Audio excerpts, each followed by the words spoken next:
Assalamualaikum, salam malam Kliwon. So, seperti biasa, Santai Chill akan membawa anda merasai pengalaman kisah misteri.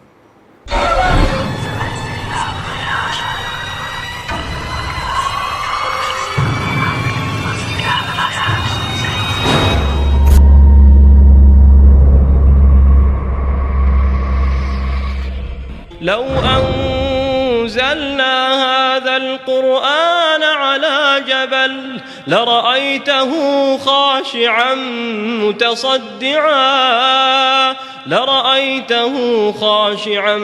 متصدعا من خشية الله وتلك الأمثال نضربها للناس لعلهم يتفكرون. Okay guys, hari ini kami membawa seorang tetamu jemputan pada hari ini. Boleh perkenalkan diri dulu? Okay, Assalamualaikum. Nama saya Ahmad Irwani. So boleh panggil saya Mak Wan. Mak Wan. Okay Mak Wan. So, kita tak payah buang masa. Teruskan kisah seram kau kali ini. Okay, saya mempunyai beberapa kisah seram. Okay, yang pertama kisah seram saya bermula di Kedah. Okay. So satu hari saya family itu maksudnya saya adik-beradik lah, adik-beradik lelaki, kita orang pergi ke Langkawi. Jadi benda ni berlaku saya rasa pada tahun 2012. Okay. So tahun 2012 tu kita orang pergi ke Langkawi 3 hari. Walaupun duduk Kedah tapi jarang pergi ke Langkawi. So pergi ke Langkawi, and then di Langkawi tu ada adik-beradik kami. Jadi kami menumpang di sana, and then kenderaan pun kami pakai kenderaan bapak saudara. Jadi dalam 3 hari tu kami pergilah berjalan-jalan di Langkawi. Okay. So dalam masa 1 hari 2 hari tu rasa macam semua kita dah pergi kan. Sebab Langkawi actually dia sebuah pulau saja. Jadi satu hari tu kami rasa nak satu benda yang lebih mencabar. Kami duduk di Kuah kan, Pekan Kuah tu ya, kat situlah rumah bapa saudara. Jadi selalu waktu kami pergi di situ, kami rasa macam pukul 9, pukul 10 macam tu kan, dah tak ada orang kat Langkawi waktu tu lah. Mungkin waktu cuti sekolah ramai lah kot, tapi waktu kami pergi tu tak ramai orang. Jadi kami kata, kami nak pergi satu tempat yang kata seronok lah, macam tu lah kan. Kami pun kata lah, waktu tu pukul 9, pukul 10 kita orang pergi jalan-jalan, tengok semua sunyi. Lepas tu pergilah ke dataran Lang tu malam. Lepas tu sampai pukul 12 macam tu. Lepas tu kami berfikir, kata, jom kita pergi Pantai Cenang tak? Waktu tu lah kan. Pantai Cenang ni, dia agak jauh juga sebenarnya daripada Pekan Kuah tu. Okay. Tapi saya tak ingat lah berapa kilometer lah kan. Jadi waktu tu kami kata okey lah. Saya ingat waktu tu lebih kurang dalam pukul 2 pagi lah macam tu lah. Kita orang pergi ke Pantai Cenang dengan harapan mungkin kat situ ada aktiviti malam ke mana tak tahu kan. Kok kat situ kita boleh makan kat tepi pantai ke apa kan. Jadi kita orang pergilah. Kita orang pergi, dia ada satu jalan. Kita nak pergi ke Pantai Cenang tu. Waktu kita orang pergi sampai ke Pantai Cenang tu, and then tak ada apa yang berlaku. Sebab kami pergi ke Pantai Cenang rupanya tak ada apa pun, tak ada aktiviti apa pun. Jadi waktu berlaku ni benda waktu kami nak balik semula daripada Pantai Cenang tu nak pergi ke Pekan Kuah. Jadi waktu kami pergi sana, kami ikut jalan yang sama sebenarnya. Jalan ni tu ada satu jalan. Jalan tu dia ada kawasan yang curam. Dia dekat dengan kawasan hutan, curam dan juga berliku. Dia dekat dengan kawasan, kalau orang yang pernah pergi ke sana boleh nampak lah ada satu markas TUDM kat situ lah. Jadi waktu kami pergi tu, kami yang dua nak balik tu, memang tak ada orang lah. Waktu tu pukul 3 pagi lah waktu tu. So memang tak ada orang, hanya kami saja naik kereta. Ada 4 orang dalam tu, 3 orang adik-beradik saya, seorang lagi sepupu. Jadi sepupu duduk depan, adik duduk belakang 2 orang dan saya yang drive. Okay, so kita drive semua. Saya bawa tu laju jugalah kan. Waktu tu muda, so kata berliku-liku ni memang seronok lah kan. Tapi waktu kita orang duduk tengah seronok ni kan, dalam kereta kan, waktu tu pasang radio semua kan, tingkap pun buka sikit waktu tu. So laju jugalah saya bawa kereta tu. Saya pun dah lupa lah, lebih kurang dalam 60 kot saya bawa. Memang laju lah, walaupun dalam keadaan yang jalan yang macam tu, saya pun boleh buat laju lah waktu tu. Tiba-tiba waktu saya buat laju tu, saya perasan dekat depan tu ada pocong. Memang saya teringat, memang betul dia adalah sebungkus kain putih macam mayat kan. Lepas tu dia pacang panjang juga lah.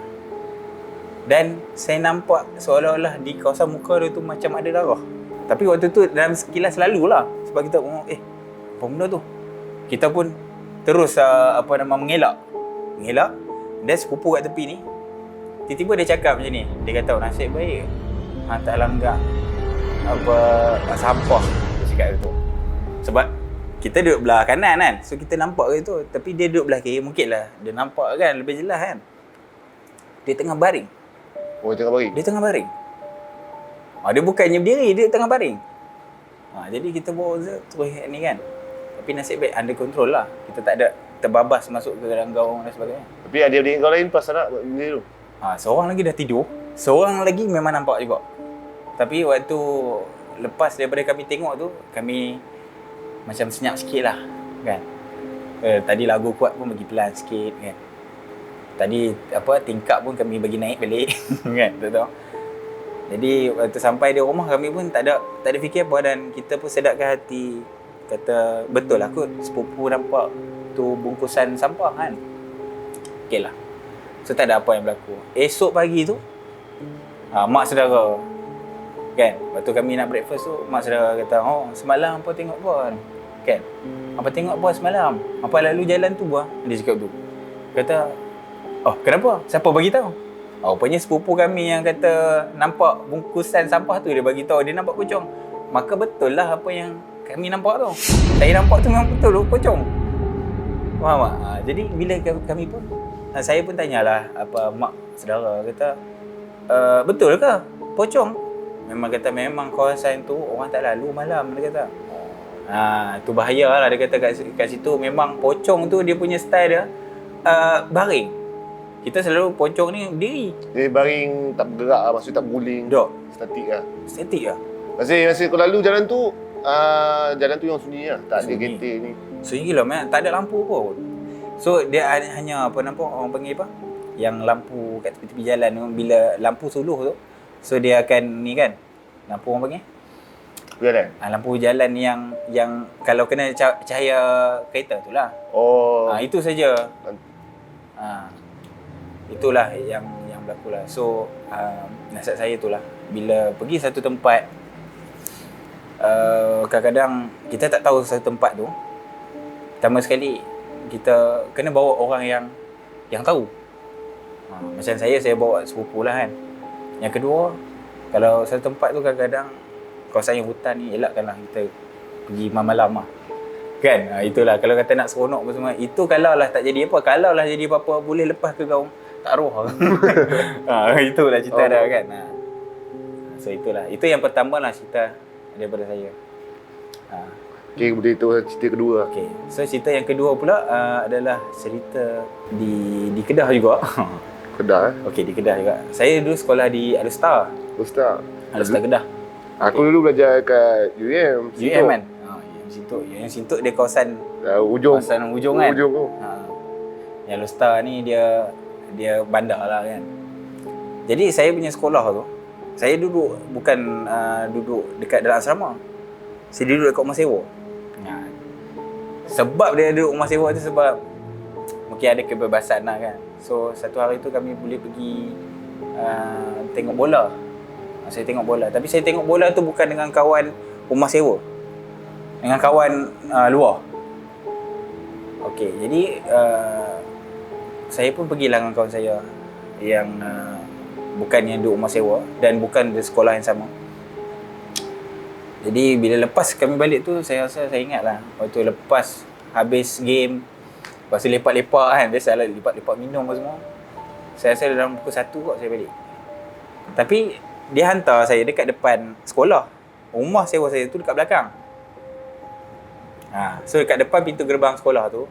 Jadi nak kena pergi dekat sekolah tu, lepas tu nak kena panjat pagar, lepas tu baru lalu. So di belakang tu dia macam kawasan semak sikit. So saya pun balik. Saya ingat saya balik tu dalam keadaan yang tak ada lah saya basuh kaki ke, mandi ke, tak ada. Masa rumah sewa kau tu dekat area mana? Kat Ustaz belah mana? Area macam mana maksudnya? Rumah sewa tu kat belah mana? Okey, macam sekolah aku ni panjang. So belakang sekolah tu dia ada banyak macam kampung. Dia bukan rumah taman tau. Dia macam rumah kampung. Dekat kawasan, aku ceritalah sikit, nama tempat tu Simpang Kuala. Simpang Kuala. Dekat aku punya sekolah tu apa nama, Jalan Pegawai. Jadi Jalan Pegawai, Simpang Kuala belakang tu. Jalan Pegawai Jalan Pegawai. Belakang Tahu. Simpang Kuala. Simpang Kuala. Okay, kalau orang KL kata Simpang Kuala lah, tak, orang Kedah kata Simpang Kuala. Okey, jadi aku balik malam macam tu. Aku pun dalam keadaan kita letih, lepas tu kita tidur terus. So tidur terus, adalah kawan-kawan yang masih lagi tak tidur kan, tapi kita tidur terus.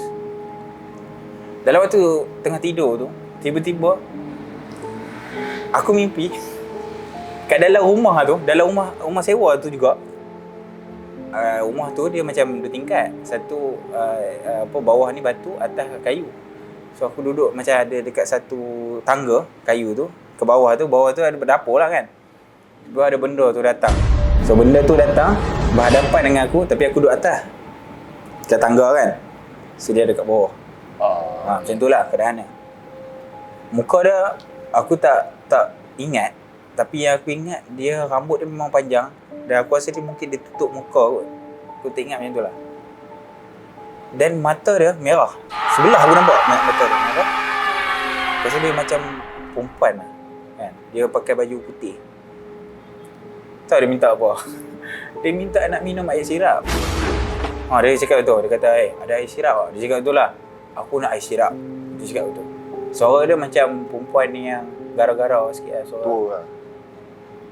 Tak ada. Dia macam perempuan yang macam jadi kasar. Dia gitulah. Suara perempuan tapi kasar. Macam tu lah. Macam cerita Pontianak lah, macam tu lah kan. Macam tu dia buat. Dia nak air sirap. Aku pun terbangun. Terbangun aku nampak benda tu memang betul. Wujud dekat depan aku.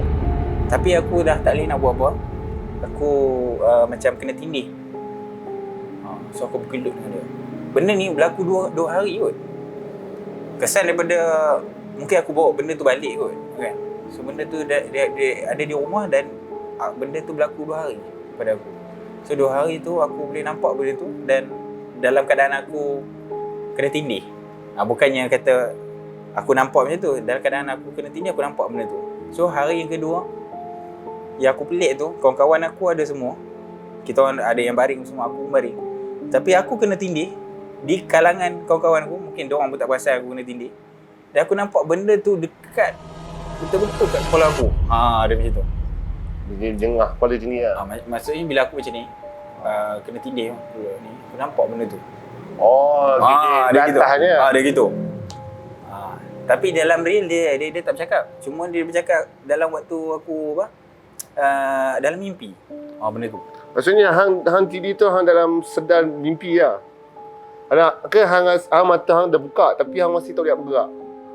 Macam aku nak cerita kalau orang yang biasa kena tindih dia akan rasa diri dia Macam betul ya, rasa macam situasi betul. dalam keadaan betul ke tak betul lah macam tu. Hang macam conscious mind unconscious mind. Hang rasa macam dalam keadaan separuh sedar. Hang tahu, hang rasa macam hang tidur tapi sekarang ni hang memang hang nampak keadaan rumah hang nampak kawan hang duduk tengah ni apa semua, tapi hang tak boleh nak buat apa. Macam tu lah. Tapi dalam keadaan tu 2 hari saja. Lepas tu masuk hari ketiga, baru aku cerita dengan kawan-kawan aku. Cakap dalam 2 hari ni aku memang ada benda yang kacau aku lah.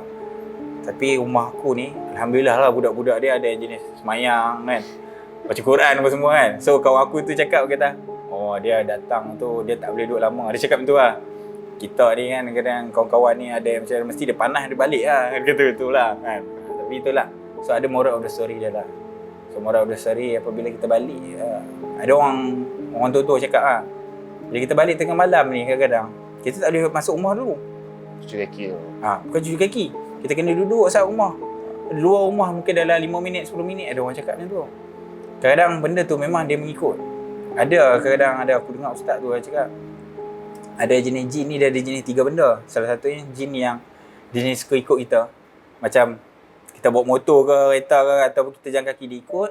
Lepas tu kalau kita tinggal dia duduk di situ sampailah dia jumpa orang lain, dia akan ikut orang tu juga. Dia macam tu. Punya style. Dia tak pandai nak jalan sendiri. Macam tu lah. Lepas tu yang kedua mungkinlah dalam kadang rumah kita tu kadang-kadang mungkin amalan-amalan ni salah satu benda yang jin tu kadang-kadang dia boleh berdamping dengan kita tu sebab kadang-kadang kita tak ada amalan yang ada yang rutin menyebabkan mula dia nak asalnya dia nak follow nak menumpang tapi dah lama dia jadi sebati dengan kita. Apa yang kita makan dia pun makan, apa yang kadang-kadang akhirnya dia jadi sebati dengan kita. Jadi kalau macam kita buat satu rutin tu kan ada lah macam kawan-kawan dia ada semayang malam ke kan, ada dia baca Quran ke apa, kadang benda tu dah lama dia tak boleh duduk lama lah, mesti dia akan pergi tempat lain. Itulah. Itu yang nombor 2 punya cerita. Okay, itu nombor 2. So kita teruskan lagi cerita yang ketiga kau. Okay. Cerita yang ketiga, benda ni berlaku pada aku waktu kecil. Darjah 5 saya. Waktu tu aku duduk di Ipoh, Perak. Okey. Untuk pengetahuan, ayah aku ni dia askar. So aku pun duduk di Perak dulu. Di Perak ni, rumah aku ni hujung sekali. Rumah bedek ke? Rumah sewa. Rumah sewa. Walaupun ayah aku ni askar, tapi ayah aku dia tak nyewa ataupun kata apa, tak duduk di kawasan camp. So kita orang duduk di luar. And then di kawasan luar tu maksudnya kawasan yang sama dengan orang awam lah. Bukannya semua askar. So nak kena, orang kata nak jadikan rezeki duduk rumah hujung sekali dekat dengan hutan. Perak ni dia banyak lombong.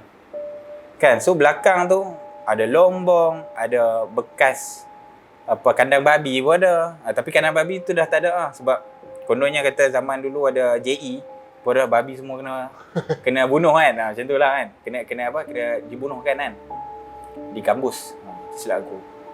Jadi rumah aku ni di hujung. Dan ada lah orang cerita, kata rumah aku ni, rumah sewa aku ni, ada seorang tu bekas askar lah. Dia kata kawasan ni dulu hutan dia cakap. So kawasan yang duduk ni kira kawasan yang orang kata dulu waktu komunis ni dia bunuh orang kat situ lah. Tak tahu lah betul ke tak kan. Tapi banyak juga cerita yang aku dengar. And then memang aku pun merasai. Duduk di rumah tu ada merasai lah benda-benda yang macam aku nak cerita pun tak erti. Tapi ada benda yang bila kita masuk rumah tu kita rasa macam tak syok lah. Rasa nak menangis pun dah. Aku tak tahu nak cerita macam mana. Kan? And then tapi tak pernah nampak benda-benda tu. Untuk mengetahui mak aku ni dia jenis dia mengajar budak mengaji. So adalah banyak ada daripada lorong tu adalah budak-budak kan. Ada dalam 3 family kot macam tu kan. Tu 3 family, satu family kan ada 2 orang adik-beradik kan. 2 orang selalunya lepas maghrib tu pukul 8 tu orang datang lah mengaji. Ada juga satu kisah, ada satu cerita. Ada budak ni dia datang mengaji. Lepas tu dia nampak ada something tau. Benda tu tinggi dekat depan rumah. Tapi macam hantu galah. Dengar cerita, dengar apa yang dia cakap tu macam hantu galah. Tapi waktu tu kita macam apalah betul ke kan. Sebab depan rumah kita pun tak pernah nampak kan. Tapi dalam keadaan yang memang betul kot sebab dia demam budak tu. Okeylah, kita pun tak pernah nak tengok benda tu. Tapi nak dikata habuan lah kan. Waktu tu tahun terakhir lah kita orang nak duduk rumah tu sebab lepas tu kita orang nak pindah ke rumah lain lah. Malam tu saya dengan kawan, saya dengan adik nombor 2, kita orang tuition tu pun jiran-jiran juga. Ada jiran tu dia cikgu. So kita orang pun tuition. And then tuition kita orang tuition 2 orang saja. Dah habis tuition tu, saya keluar awal. Sebab dia bagi soalan apa dah, saya ingat soalan matematik kot. Macam tu lah. So saya boleh keluar awal. Keluar awal, saya pun keluar. Saya ingat waktu tu dalam pukul 10 lah. Kan, dalam pukul 10. Jadi rumah saya ni dekat hujung ni, dia hujung dan belakang tu dia macam ada hutan sikit tau. Dan depan rumah saya ni tak ada orang. Dia tak ada rumah, dia macam satu kawasan lapang. Jadi rumah saya ni memang unik sikit lah. Dan sebelah rumah saya tu ada rumah kosong. Jadi persekitaran tu nampak menyeramkan. Dan juga di depan rumah saya tu tak pakai lampu macam Kalimantan ni. Dia pakai lampu macam lampu mentol. Mentol kuning. Mentol kuning tu. So nampak macam okey lah kan. Macam tak ada cerah sangat lah. Cari-cari suram lah. Cari-cari suram lah. Lepas tu kebetulan mak saya ni, dia baru lahirkan anak adik lah yang kelima. Saya rasa lebih kurang baru sebulan lebih lah macam tu lah. So saya baru balik. Saya balik waktu tu sebab kita pun nak balik awal kan. So balik. So lebih kurang dalam, saya rasa lebih dalam 10 km tu, saya nampak ada orang. Tapi saya tak fikir pun kata itu hantu ke apa kan. Saya kata siapa dah mak kan. Kita jalan je. Lepas tu bila lebih kurang dalam 7 ke 8 meter macam tu kan, baru saya nampak susuk badan dia tu macam bukan mak saya. Sebab apa tau? Sebab mak saya ni dia satu dia tak ada lah kurus sangat kan. Dia badan dia sedang-sedang. Dan dia tak ada lah terlampau tinggi. Tapi saya nampak tu tinggi betul. Dia tinggi dan rambut dia panjang. Dan saya nampak dia macam, dia tak pakai baju putih. Itu yang saya rasa dia tu macam mak saya tu mula-mula. Dia macam pakai baju, saya tak tahulah kain, macam kain batik pun ada. Baju batik lama. Kain batik lama macam tu lah. Tapi bila makin lama saya dekat dia macam ni tau. Saya nampak dia tu dekat depan pintu. Dia pergi sini tapi muka dia bukan menghala ke sini, menghala ke pintu. So saya tak nampak muka dia. Saya nampak belakang. Dia nampak macam tu lah, rambut panjang. Makin lama saya rasa macam, ni bukan mak aku ni.